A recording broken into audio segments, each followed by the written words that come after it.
안녕하세요. 단신입니다. 오늘은 네트워크 3부작 마지막을 얘기할 것 같은데요.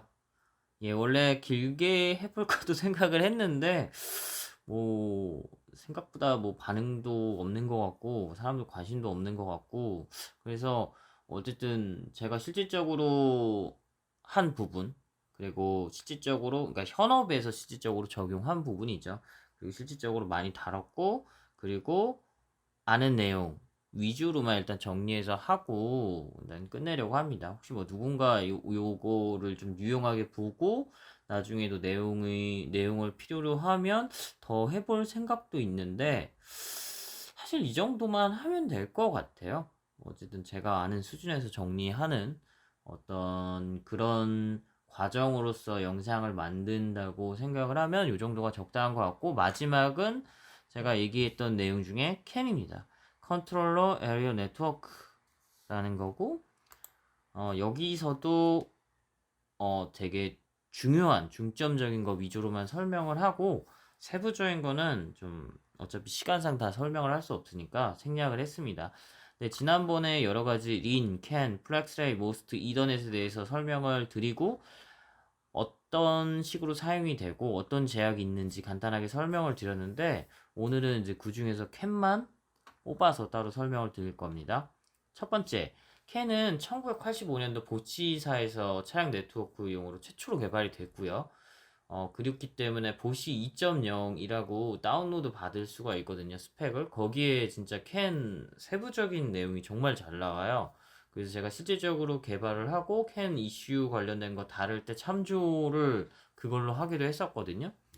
물론 이제 OEM에서 제공해주는 캔 스펙도 있는데 거기에 좀 제대로 안 나오는 경우도 있어서 진짜 오리지널 보시사의 스펙을 보기도 했었습니다. 그리고 가장 큰 장점이라고 보는 게 이거거든요. 이제 제가 뭐 린부터 시작해서 그러니까 린 전이죠. 기계식부터 시작해서 린부터 시작해서 통신 발전자 설명을 했을 때 기본적인 거는 기계식이나 그냥 일반적인 그냥 버튼식이면은 모든 전선이 하나씩 연결이 돼야 되잖아요. 특정 처리 디바이스라든지 이슈라든지. 근데 그렇게 되면 어째요? 선이 그만큼 엄청 많아지겠죠. 배선도 복잡해지고 무게도 나가고, 그쵸. 그러니까 어떤 기능을 하는데 그 기능을 하나 제공하기 위해서 선이 무조건 하나씩 필요하다고 생각해봐요. 얼마나 많은 선이 필요하겠어요. 그리고 그게 다 구리선이라고 생각해봐요. 엄청 무겁거든요. 뭐 가느다란 선이라고 해도 그게 엄청 많이 들어가게 되면 그게 무게가 얼마나 되겠어요. 또 그 선이 무조건 가까운 위치만 있는 것도 아니고 어디는 조작 장치부터 차 뒤편으로 가야 될 수도 있고, 그게 만약에 트럭이라고 하면 더 커져야 되고, 그런 단점들이 있다는 거죠.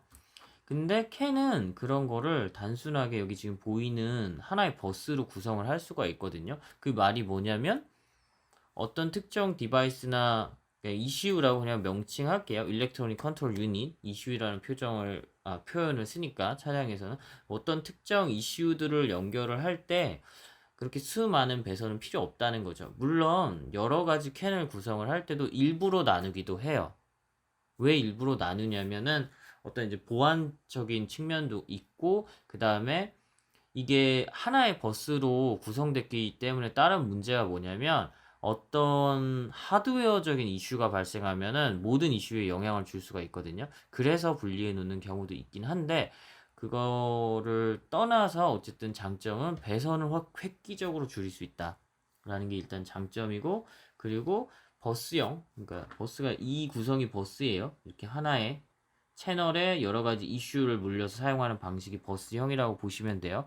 버스형 토폴로지에서 브로드캐스트 방식. 브로드캐스트는 뭐냐면 누가 메시지를 쏘면 그 채널이라고 표현할게요.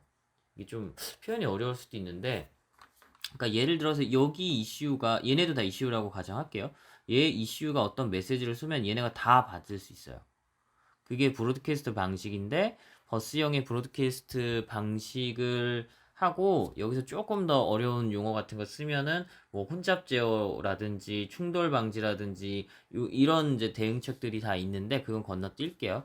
그냥 가장 기본적인 거 버스형이고, 버스형 토폴로지의 브로드캐스트 방식을 활용한다. 그래서 어떤 이슈가 메시지 하나를 부르면 일단 다 받을 수 있다. 그러면 자기한테 온 메시지인지 아닌지는 어떻게 하냐? 이 이슈가 그 메시지한 정보를 가지고 있어서 내 메시지가 아니면 다 걸러내요. 그렇게 해서 동작하는 게 CAN 통신이고요. 그리고 많은 차량용 이슈에 들어가는 칩에서 CAN을 지원하는 경우가 되게 많아요. 그러니까 이게 무조건 뭐 트랜시버 이제 통신을 가능하게 하는 그 기계 장치를 이제 트랜시버라고 하거든요. 캔 같은 거.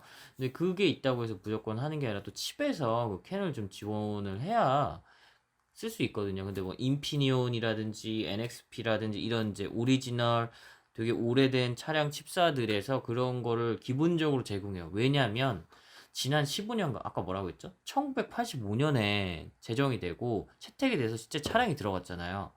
그러니까 돈 벌려면은 당연히 들어가 있어야겠죠. 그래야지 아 우리 칩 여기 다 쓸 수 있어. 이렇게 팔 수 있을 거 아니에요. 그러니까 기본적으로 넣기 시작했고 기본 거의 표준식으로 들어가요. 캔이. 이거 보시면은 이게 제일 중요해요. 지난 15년간 캔의 안정성과 장점이 입증됐는데 이게 제가 이거를 네이버에서 지식 위키피디아인가 거기서 갖고 왔거든요. 이게 아마 작성이 1985년이니까 2000년 어느 시점에 왜냐면 1985년에 만들었다고 해서 바로 쓰진 않고 제가 옛날 역사 정리할 때 1987년인가가 에서의 어디 독일 차량에 들어갔던 걸로 기억하거든요. 그러니까 15년이 아니죠. 지금 2022년이잖아요. 거의 몇 년이야? 35년에서 40년까지도 보면 되겠죠. 계속 지금도 쓰고 있으니까. 그러니까 안전이 계속 입증이 된 거예요. 그러니까 이 케이블에서 고장날 확률이 거의 없는 거죠. 그러다 보니까 캔 네트워크를 쉽게 포기할 수가 없는 거예요. 차량 업체들이. 네. 이더넷이 나오고 했는데 이게 이더넷은 지금 들어가는 건데 이거 넣었다가 문제 발생하면 어떡할 거냐는 거죠. 답이 안 나오잖아요. 차가 달려다가 갑자기 서봐요. 그 누가 책임질 거냐고요. 근데 캔은 이미 많이 쓰고 이미 많이 그런 부분에서 인증이 됐고 그러니까 이제 캔을 이제 선호하는 경향이 있는 거고요. 그리고 다양한 이제 우주항공이라든지 의료기기라든지 뭐 조명, 테이블, 뭐 조명 있잖아요. 수술대 보면 조명, 뭐 수술대 테이블, 그다음에 엑스레이 머신, 찬자 침대도 요새 어떤 컨트롤하는 장치들이 많이 들어가잖아요. 그런 의료기기에서도 사용하고 있고요. 승강기나 에스컬레이터, 실험실 장비, 스포츠 카메라, 망원경, 자동문, 커피 메이커. 그러니까 단순하게 특정 컨트롤링을 하는 부분에서는 아까 여기 뭐라고 썼죠? 15년간. 근데 15년이 아니라 실제로 한 30년이 넘었겠죠? 30년에서 40년 사이에 안정성이 인정이 됐으니까 이런 쪽에서 써도 문제가 없다. 그러니까 소프트웨어를 이상하게 만들고 하드웨어적인 문제가 있지 않는 한 문제가 없다. 그렇기 때문에 그냥 단순한 컨트롤링을 하는 기계들 그리고 단순하지도 않아요. 사실 그 HSCAN 같은 경우는 500kbps까지 하니까 꽤 많은 컨트롤링을 할 수 있거든요. 이제 그런 데에서 쓰기 되게 좋은 거죠. 안전하니까 통신 자체가. 그리고 보편적으로 사용하는 물리 계층은 하이스피드, 저속 내고장, 단일 와이어드가 있는데 제가 저기 내용에 있는 것 중에서 불필요하다고 생각되는 내용들을 뺐고 어디서 쓴다 이거는 다 뺐어요. 왜냐면 그거는 사실 차량 네트워크 설계 OEM 쪽에서 설계할 때 자기들이 정하는 거예요. 그래서 거기 있는 내용을 꼭 하이스피드로 쓴다, 꼭 저속 내고장성으로 쓴다, 꼭 단일 와이어 캔으로 쓴다. 요거는 보장할 수 없어요. 그건 이제 OEM마다 그리고 차량마다 네트워크 설계 어떻게 하냐에 따라서 바뀔 수가 있는 부분이 있기 때문에 그 부분은 뺐고 하이스피드 캔은 최대 1Mbps까지 지원은 하는데 실질적으로 500Mbps 이상을 거의 안 쓴다. 안 쓴다고 보시면 돼요. 그리고 왜냐면 이게 안정성이랑 거리 때문에 그러니까 차도 어느 정도는 사실 규모가 있잖아요. 차 안에 사람 한 4명 타고 거기 뒤에 짐도 싣고 근데 그 트렁크나 이쪽에도 캔 네트워크가 다 연결돼 있거든요. 그런 것 때문에 그렇고 저속 내구장은 125kbps를 하고 kbps? 잘못 써진 것 같은데 kbps 맞을 거예요. 500 메가가 아니라 제가 이걸 잘못 썼네요. 500kbps입니다. 이거 제가 고칠게요. 500 kbps요. 다시 가서 500kbps. 이거는 중요한 거니까 이런 거 잘못 쓰면 안 되죠. 그리고 125kbps고 내구장 말 그대로 펄트 톨러런스라고 했잖아요. 뭐 내구장 어렵게 해석했는데, 그러니까 펄트가 뭐예요? 고장나다라는 뜻이잖아요. 톨러런트는 건딘다라는 뜻이거든요. 그러니까 고장에 강하다. 고장에 강하다. 그리고 하이스피드 캔이랑 저속 내구장은 두 개의 와이어로 꼬임선이 어떻게 생겼냐면 뭐 이런 식으로 나가는 이런 구조로 배선들이 구성이 돼 있고요. 그리고 단일 와이어 캔은 와이어가 하나인 거죠. 캔 통신인데. 그리고 최고 33.3 kbps. 그 다음에 이게 다이그노스틱 모드라고 해서 83이 아니라 88이 아니라 83.333이었던 걸로 기억하거든요.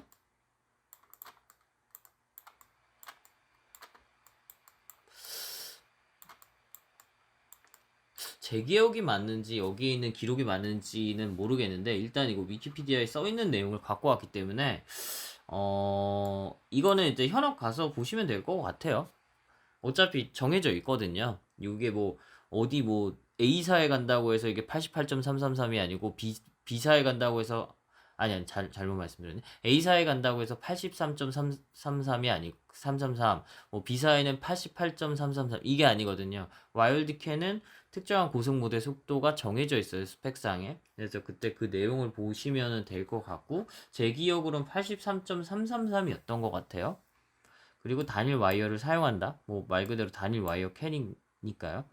그리고 이게 사실 좀 말장난이야. 이것도 내용이 있어서 일단 갖고 오긴 했는데, 그다음에 소프트웨어 선택 가능한 캔이라고 하는데, 이게 결국 뭐냐면 소프트웨어로 선택 가능하게 설계가 돼 있고, 사용자 구위의 외부 캔 트랜시버를 선택한다라고 하니까 결국 이 캔들이 그 디바이스에 다 들어 있다는 건데, 사실 그렇게 쓸까라는 의문이 들어요. 왜냐면 비싸거든요. 그러니까 트랜시버를 많이 넣는다는 거는 이슈의 단가가 많이 올라간다는 거거든요. 근데 제가 진짜 현업에서 그 일을 할 때는 그 램 있잖아요. 램이랑 그 다음에 실질적으로 저장 장치를 2메가 넣냐 4메가 넣냐 그걸 엄청 싸웠거든요. 그거 해봤자 뭐 0.5달러 차이라고 했나 1달러 차이라고 했나. 근데 그거 가지고도 그 난리를 치는데, 물론 이게 0.1달러 0.2달러 차이일 수도 있는데 그 해줄까? 라는 의문이 들더라고요. 그리고 캔 스택을 3개나 넣어야 된다는 건데, 결과적으로는 이걸 소프트웨어적으로 지원하려면 그러면 스택마다 비용 또 따로 나가거든요.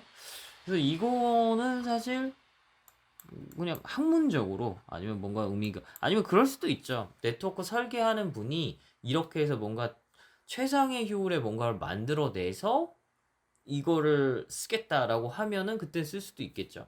어쨌든 그런 게 있다. 그래서 소프트웨어 선택 가능한 캐니라고 썼지만 결과적으로 요 세 개가 다 들어간 어떤 디바이스에서 이걸 이제 만들었겠죠. 그래서 요건 사실 그렇게 중요한 것 같진 않아요. 네, 그래서 요 세 개가 가장 보편적으로 많이 쓴다. 그리고 없습니다. 왜 없냐? 원래 프레임이라든지 통신 방식이라든지 고장 날 때, 그러니까 폴트가 뭐 선이 단선이 되거나 할 때 어떤 식으로 하고 하드웨어 이슈는 어떻게 나오고 이런 것도 다 얘기해 줄 수 있는데, 일단 지루하고 재미없을 것 같아요. 그리고 지금도 10분이 이미 넘어갔기 때문에 그 내용 정도는 일반 분들이 알 필요는 없을 것 같다라는 판단에서 여기까지만 하고 네트워크 3부작 종료하겠습니다. 네, 단신이었고요. 여러분에게도 좋은 정보가 되었으면 좋겠습니다. 감사합니다.